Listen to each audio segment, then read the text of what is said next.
verrà qui a metà novembre, per cui adesso cominceremo a lavorare e a rinforzare ulteriori dispositivi, tra cui appunto ho richiesto che venga espressamente, ci vengano dedicati, come avevamo in passato, il corpo dei lagunari per quello che è possibile fare, per quello che saranno le forze che possono darci, in maniera stabile su alcune zone della città, attorno alla stazione soprattutto, in maniera tale che riusciamo a contrastare questa gente. Soddisfatto dell'incontro romano col ministro Piantedosi che a novembre verrà a Venezia per toccare con mano la situazione, soprattutto dopo i recenti episodi di criminalità, il sindaco Brugnaro vuole porre l'accento su un altro aspetto che va oltre l'eventuale presenza dei lagunari sul territorio.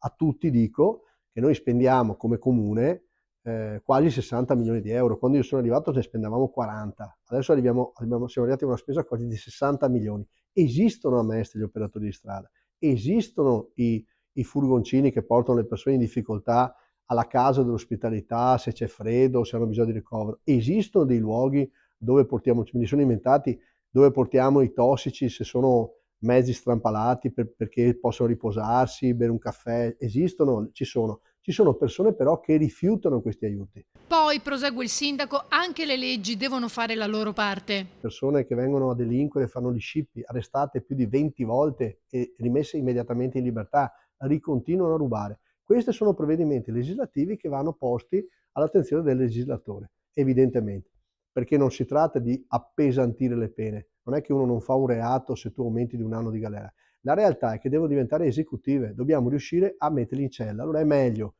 pensate anche soltanto a minori che delinquono in bande, magari sentendosi degli eroi, perché nessuno gli fa niente.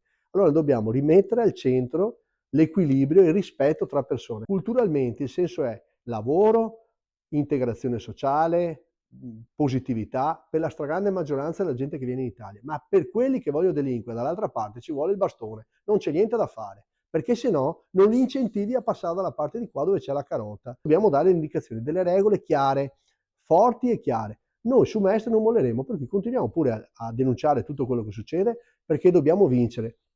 E col ministro Piantedosi ho chiesto, vediamo se riusciamo in 1 anno e mezzo che sono sindaco, a far diventare Mestre Venezia quasi un posto pilota, dove dimostriamo che questa roba qua può essere effettivamente contenuta,